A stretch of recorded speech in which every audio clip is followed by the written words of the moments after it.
बंधु सखा, तेरे चरणों में स्वामी मेरे कोटि प्रणाम। तेरे चरणों में स्वामी मेरे कोटि प्रणाम। गुरु माता पिता गुरु बंधु सखा, गुरु माता पिता गुरु बंधु सखा, तेरे चरणों में स्वामी मेरे कोटि प्रणाम। प्रियतम तुम्ही प्राणनाथ तुम्ही, प्रियतम तुम्ही प्राणनाथ तुम्ही, तेरे चरणों में स्वामी मेरे कोटि प्रणाम। तेरे चरणों में स्वामी मेरे कोटि प्रणाम। प्रियतम तुम्ही प्राणनाथ तुम्ही, प्रियतम तुम्ही प्राणनाथ तुम्ही, तेरे चरणों में स्वामी मेरे कोटि प्रणाम।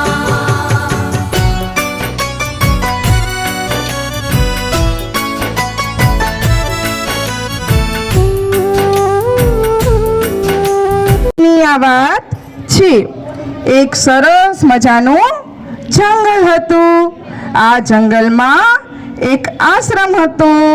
આ આશ્રમમાં દ્રોણ્ય ઋષિ રહેતા હતા અને તેમની સાથે ઘણા બધા શિષ્યો પણ આશ્રમમાં રહેતા હતા. તે રોજ ત્યાં શિક્ષા લેવા પાસે ગુરુજી પાસે જતા અને ગુરુજીને રોજ સવારે પહોંચીને વંદન કરવા માટે જતા. ગુરુજીને રોજ સવારે વહેલા ઉઠી બધા શિષ્યો ત્યાં પહોંચી જાય અને સવારે બધા વંદન કરે અને પ્રણામ કરે.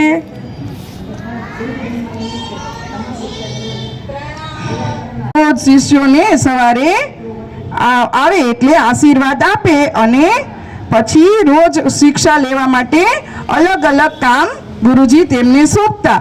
તેમાં એક આરુણી નામનો પણ શિષ્ય હતો. તે ખૂબ જ તેજસ્વી, હોશિયાર, સાહસિક અને આજ્ઞાકારી શિષ્ય હતો. તેથી તે ગુરુજીને ખૂબ જ વાલો હતો. આરુણીને બધા મહત્વના કામ ગુરુજી તેમને જ સોંપતા. એક દિવસ તે ગુરુજીએ બધાને બાગ બગીચાનું કામ સોંપ્યું. તેથી બધા શિષ્યો પોતાના સાધન લે છે અને ગુરુજી પાસેથી જાય છે અને બધા શિષ્યો સાધન લેવા માટે જાય છે અને પાવડો લે છે, કોઈ હળ લે છે અને બગીચામાં કામ કરવા માટે જાય છે. જુદું જુદું કામ કરે છે. કોઈ ફૂલ છોડને પાંદડા તોડીને વીણે છે, કોઈ ત્યાં ખોદકામ કરે છે અને કોઈ માટીના ક્યારા બનાવે છે, કોઈ ત્યાં માટીનો ઢગલો ખોદીને સરસ ભેગો કરે છે અને આ રીતે બધા સરસ બપોર સુધી કામ કરતા રહે છે. કોઈ વધારાનો ઘાસ કાપે છે, કચરો સાફ કરે છે બગીચાનો અને કોઈ ત્યાં સરસ જુદા જુદા ફૂલ છોડ વાવવા માટે સરસ ક્યારા બનાવે છે. આ રીતે બપોર સુધી બધા કામ કરે છે અને પછી ફરી પાછા બધા શિષ્યો આશ્રમમાં જાય છે. બધું કામ સરસ પતાવીને આશ્રમમાં જાય છે અને મધ્યાહન પછી બધા શિષ્યો ગુરુજી પાસે જાય છે. ગુરુજી પાસે જઈ અને ગુરુજીને કહે છે કે ગુરુજી આખો દિવસની તેની સાથે દિનચર્યા કરે છે અને ત્યાં તો અચાનક જ આકાશમાં કાળા કાળા વાદળા છવાઈ ગયા અને વીજળીનો ગડગડાટ શરૂ થઈ ગયો.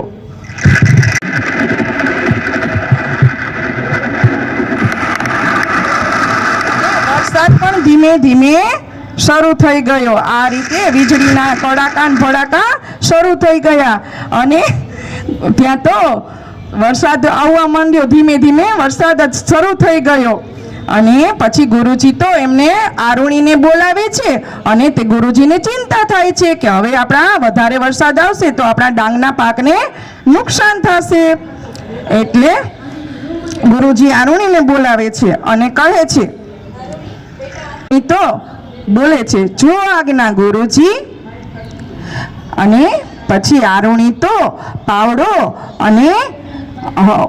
પાવડો લઈને ખેતરે જાય છે અને ટોપલો પણ સાથે રાખે છે અને ડાંગના ખેતરે જાય છે અને ત્યાં જઈને જુએ છે કે આમ તે આટા મારે છે કે પાકને કાંઈ નુકસાન તો નથી થયું ને.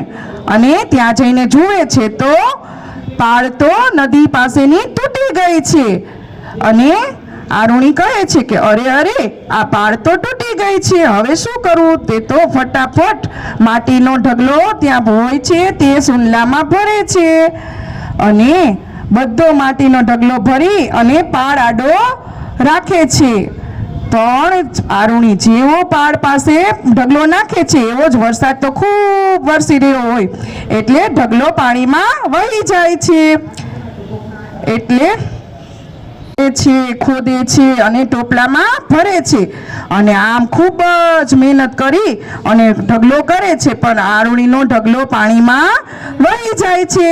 તે તો ફરી પાછો ઢગલો સુનલામાં ભરે છે અને ભર્યા જ રાખે. ખૂબ કચરો ને માટી બધું પડ્યું હોય ને ત્યાં બધું ભરી અને ટોપલો પાછો ત્યાં ઠલવે છે પણ માટીનો ઢગલો તો પાણીમાં વહી જાય છે.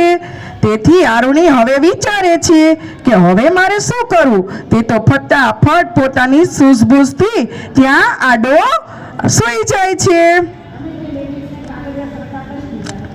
આ રીતે આરુણી તો ત્યાં સૂઈ જાય છે અને પછી આરુણી તો વરસાદ પણ ધીમો ધીમો હવે બંધ થવા લાગે છે.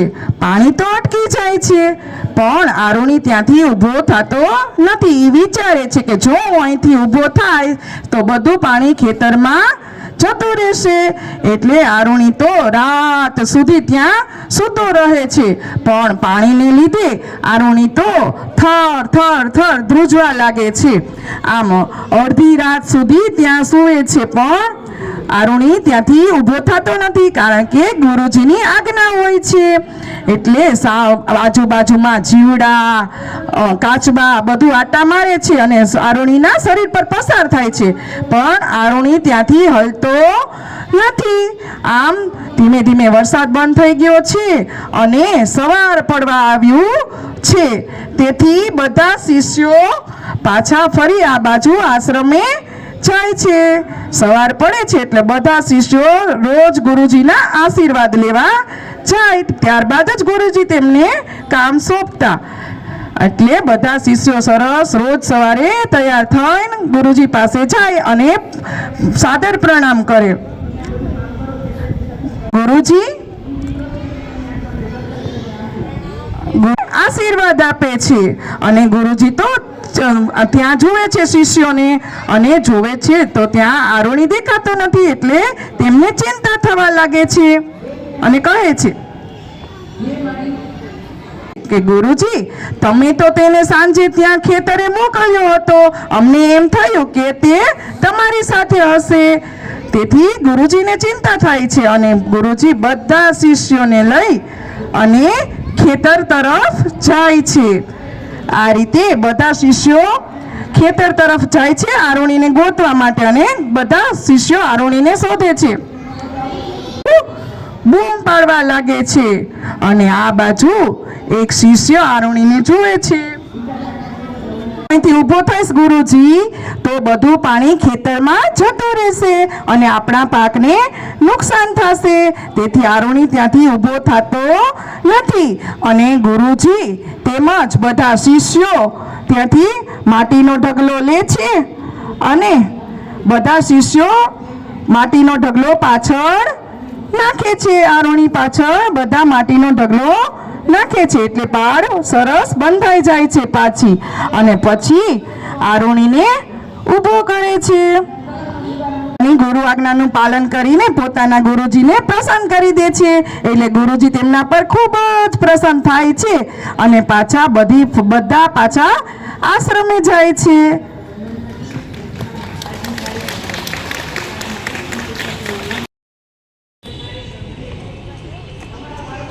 ધન્ય છે તને, ધન્ય છે તારી ગુરુ ભક્તિને. તારી ગુરુ ભક્તિ જોઈને હું ખૂબ પ્રસન્ન થયો. તારા જેવો આજ્ઞાકારી શિષ્ય સૌને મળે. આ રીતે આરુણી પોતાની ગુરુ આજ્ઞાનું પાલન કરીને પોતાના ગુરુજીને ગુરુજી તેમના પર ખૂબ જ આશ્રમે જાય છે.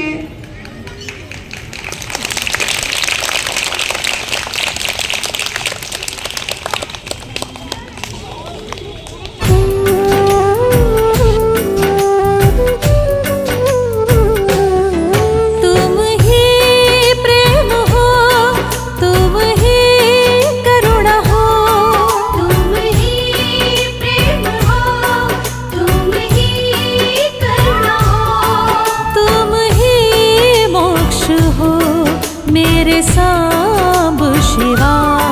तुम ही मोक्ष हो मेरे सांब शिवा.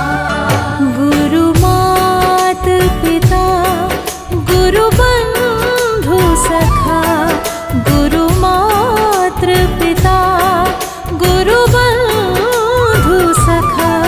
तेरे चरणों में स्वामी मेरे कोटि प्रणाम.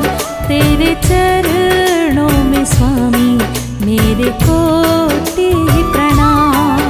प्रियतम तुम्ही हृदयनाथ तुम्ही. प्रियतम तुम्ही हृदयनाथ तुम्ही.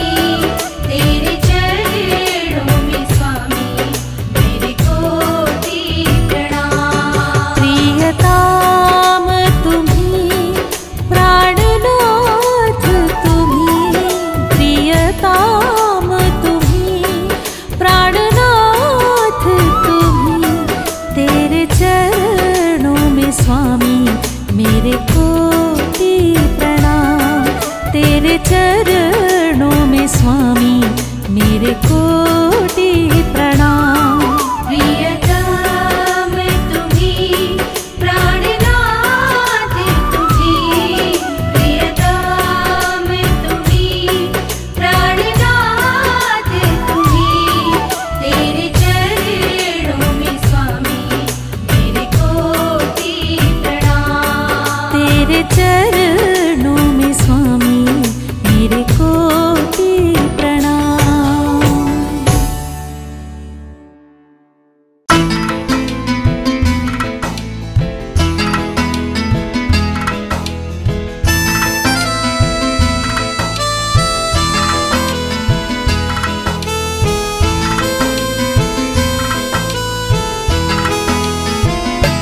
प्रभु जी तुम चंदन